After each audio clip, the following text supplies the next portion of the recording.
Kita berdoa.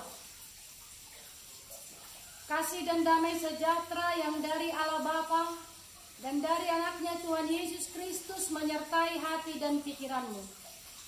Amin.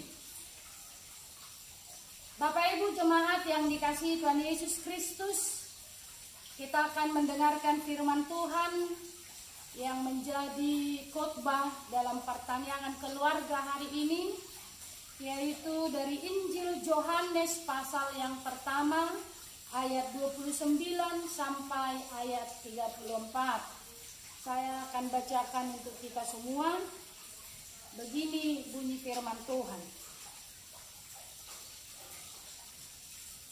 Pada keesokan harinya Yohanes melihat Yesus datang kepadanya, dan ia berkata, "Lihatlah anak domba Allah yang menghapus dosa dunia.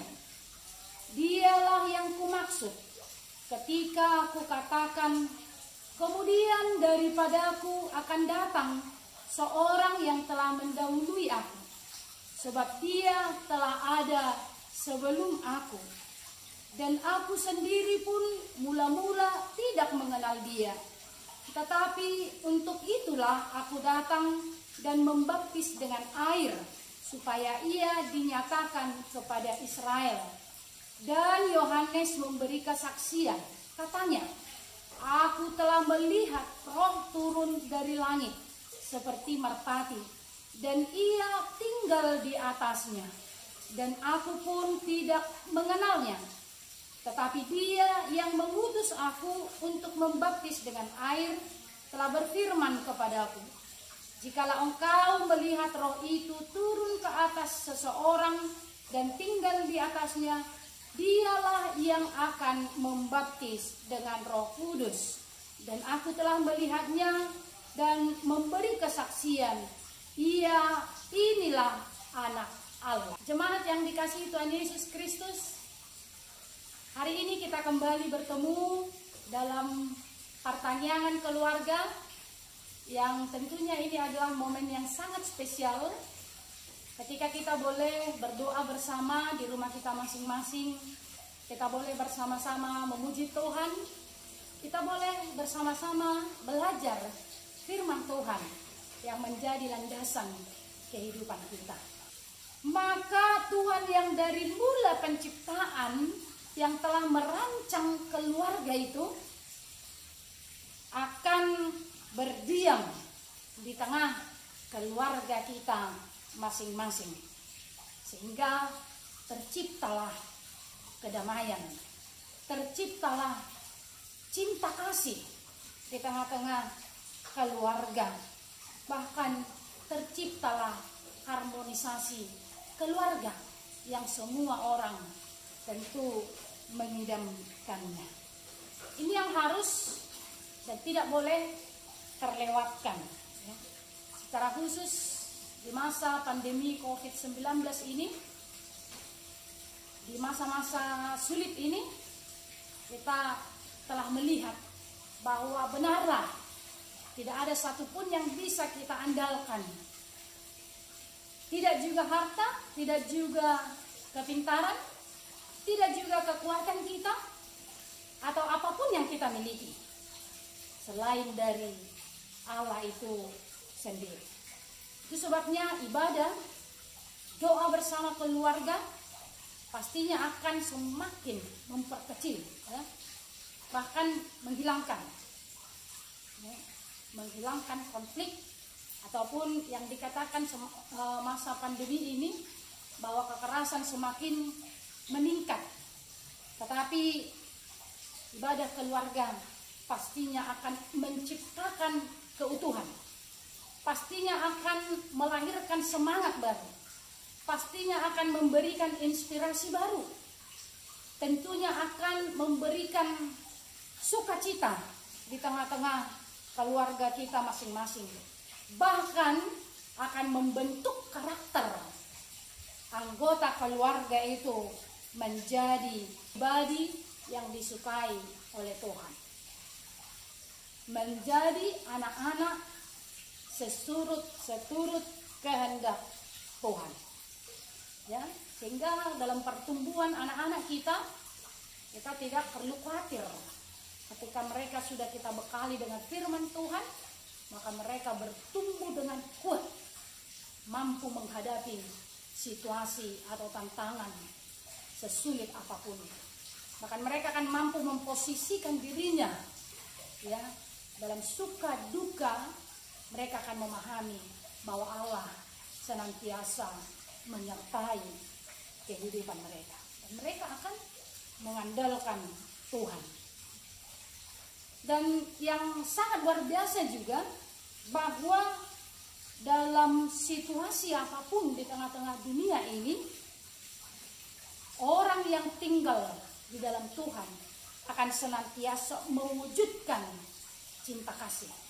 Yang kita lihat dari kesaksian Yohanes Pembaptis tentang Yesus Kristus anak Allah adalah Mesias yang menghapus dosa manusia. Tentu Yohanes ini sudah sangat familiar kita ketahui, ya, dalam pikiran kita, dalam pemahaman kita. Dia adalah salah satu tokoh yang besar dalam Alkitab yang sebelumnya juga sudah dinubuatkan oleh Nabi Yesaya.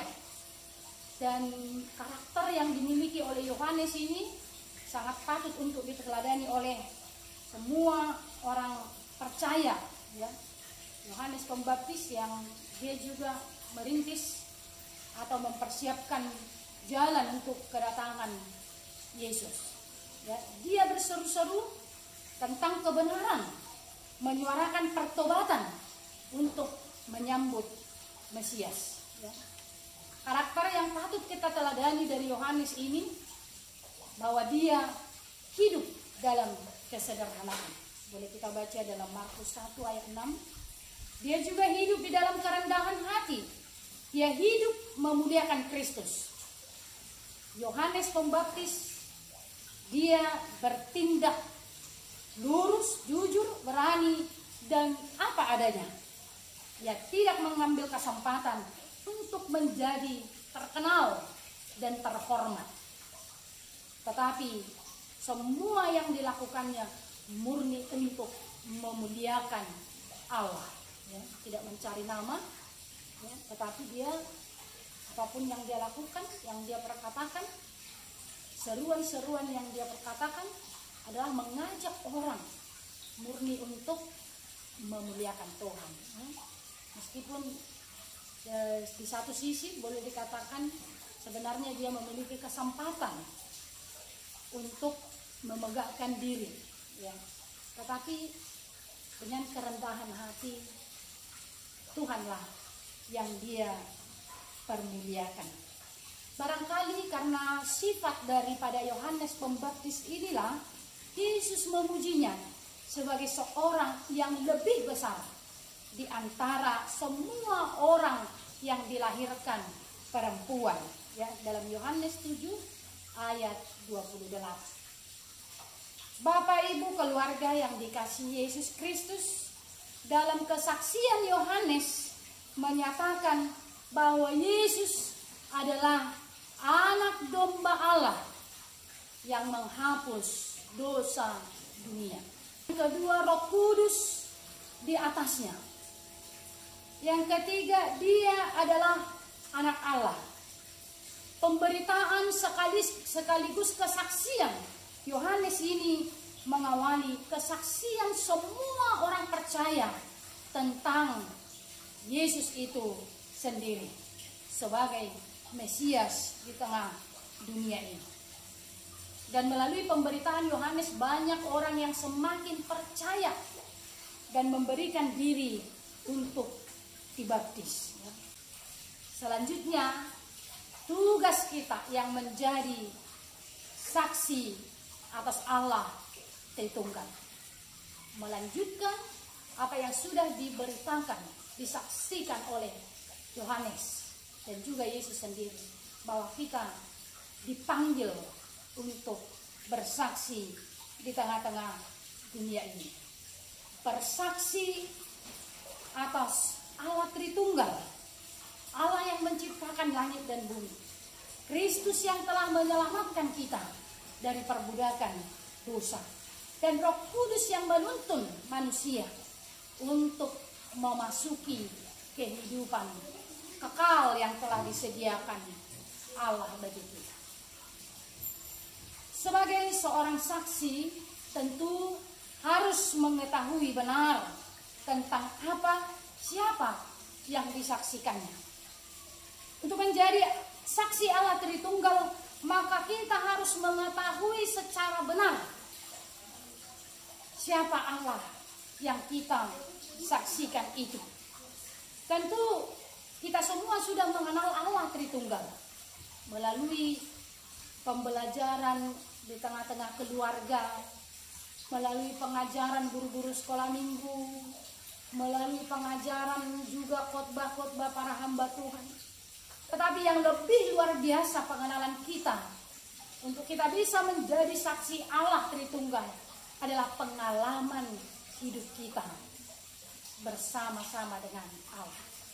Pengalaman hidup kita yang menyaksikan bahwa Allah turut senantiasa berkarya di dalam kehidupan kita.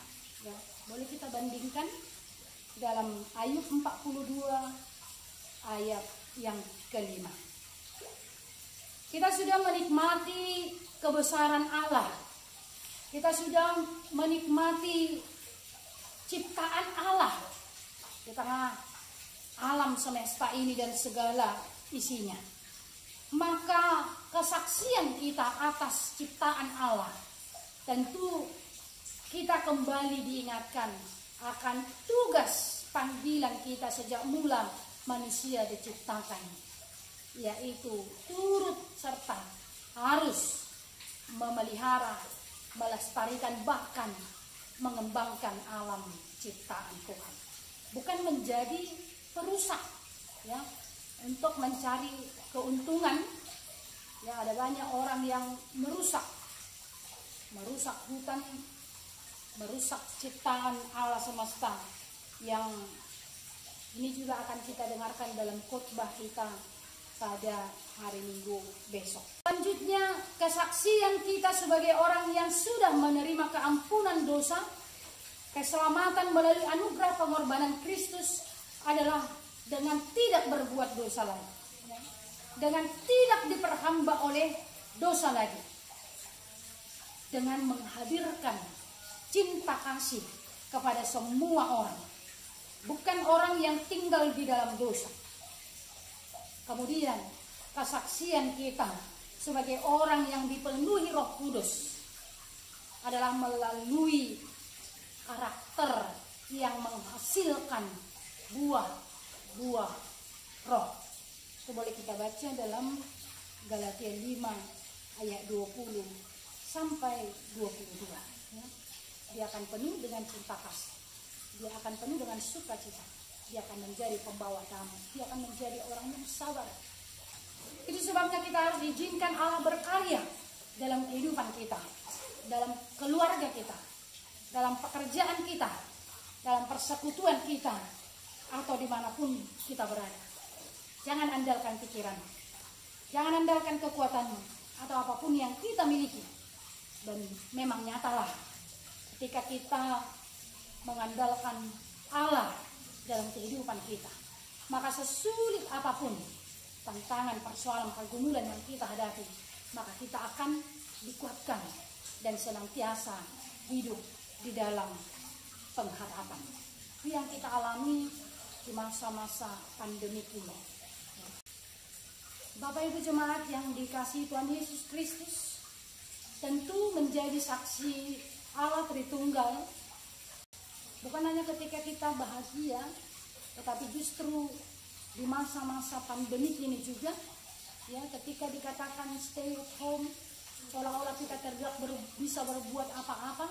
Sebenarnya kita juga harus di masa-masa sesulit apapun, kita harus tetap menjadi saksi Allah Tritunggal. Ya, tentunya dengan cara yang bagaimana? Kita boleh memakai teknologi ini menjadi tempat kesaksian dalam kehidupan kita di tengah-tengah dunia. Kita boleh bersaksi melalui media sosial. Kita saling menopang, kita saling menguatkan, kita saling berbagi, ya. Dan kita mewujudkan cinta kasih juga. Berbagi kasih kepada saudara-saudara kita, kepada sesama kita. Inilah yang akan menghadirkan kemuliaan Allah di atas seluruh ciptaan di tengah-tengah dunia ini. Ini adalah menjadi tugas dan tanggung jawab kita, menghadirkan shalom Allah di tengah-tengah dunia ini. Bapak Ibu, keluarga yang dikasihi Tuhan Yesus Kristus, selanjutnya kita akan berdiskusi di keluarga kita masing-masing. Yang pertama, semua orang tua boleh menceritakan pengenalannya. Ya, semua orang tua menceritakan pengenalannya sekaligus pengalamannya tentang penyertaan Allah di dalam kehidupannya. Ya, ada banyak orang tua yang mengatakan, ya saya sangat bersyukur bahwa Allah lah yang berkarya dalam kehidupan saya. Kalau saya mengingat masa kecil saya, kalau saya mengingat masa lalu saya, ya, tidak ada hal yang tidak satu pun alasan untuk tidak bersyukur. Karena apa? Allah berkarya. Ya. Jadi orang tua menceritakan pengalamannya, kemudian memintakan semua anggota keluarga untuk menceritakan pemahamannya, pengetahuannya tentang Allah Tritunggal, dan secara khusus pengalamannya tentang karya Allah dalam kehidupannya. Yang kedua, dalam diskusi keluarga kita akan menyepakati komitmen keluarga untuk bersaksi sebagai orang percaya atau sebagai anak-anak Tuhan, bukan hanya di rumah saja, tetapi barangkali bersama tetangga, ya, dan juga seperti yang saya katakan tadi, dengan menggunakan teknologi ini kita pakai juga untuk bersaksi, ya. Bukan ada banyak orang yang memakai teknologi ini, media sosial, untuk menyebarkan hoax dan juga melakukan berbagai kejahatan, tetapi anak-anak Tuhan menggunakan berbagai cara, ya, teknologi untuk tetap menjadi saksi kepada semua orang. Dan yang ketiga, dalam diskusi keluarga kita akan menyepakati komitmen keluarga untuk hidup, untuk memuliakan Tuhan, sebagaimana yang sudah dilakukan oleh Yohanes Pembaptis. Ini karakter yang sangat luar biasa, barangkali akan menjadi diskusi juga, komit untuk mencontoh, meneladani karakter Yohanes. Dia tadi yang merendahkan diri, dia tadi yang tidak mencari kehormatan, tetapi apapun yang dia lakukan adalah untuk kemuliaan Tuhan. Amin. Kita berdoa. Bapa di sorga, kami sungguh bersyukur ketika kami boleh menerima firman Tuhan. Biarlah firman-Mu mengubah hati dan pikiran kami untuk menjadi lebih baik seturut kehendak Tuhan. Berkati semua keluarga jemaat-Mu yang telah bersama-sama menghadap hadirat Tuhan pada pertanyaan keluarga ini. Biarlah Tuhan tinggal bersama-sama dengan mereka, sehingga mereka senantiasa penuh sukacita, damai sejahtera antara orang tua bersama dengan anak-anak mereka. Bahkan Tuhan memakai kami semuanya menjadi saksi di tengah-tengah dunia ini, di masa-masa pandemi ini, sehingga nama Tuhanlah yang kami permuliakan. Bapa di sorga, berkati seluruh jemaat-Mu, mulai dari anak sekolah minggu, remaja, pemuda, hingga orang tua sampai lansia. Tuhanlah yang senantiasa menyertai kehidupan mereka, mencukupkan kehidupan mereka, kebutuhan mereka, sehingga mereka tetap kuat semangat dan penuh sukacita menjalani kehidupan ini. Bapa di sorga, berkati jemaat Tuhan, majelis-Mu yang sedang sakit di rumah ataupun di rumah sakit. Dialah Tuhan yang memulihkan dan menyembuhkan mereka. Tuhan juga yang memberkati pemerintah kami. Biarlah Tuhan Engkau memberikan hikmat kebijaksanaan pada pemerintah kami untuk memberikan kebijaksanaan di tengah-tengah bangsa dan negara ini, sehingga suasana yang semakin kondusif, sejahtera tercipta di tengah-tengah bangsa dan negara ini, secara khusus untuk memerangi wabah virus corona. Bapa di sorga, berkati juga semua pemimpin gereja, hamba-hamba Tuhan, untuk merespon kebijakan yang dilakukan oleh pemerintah sebagaimana Tuhan kehendaki. Bapa di sorga, ampuni kami atas segala dosa kami, supaya kami layak menerima kasih. Dalam nama Yesus Kristus kami berdoa dan bersyukur. Amin.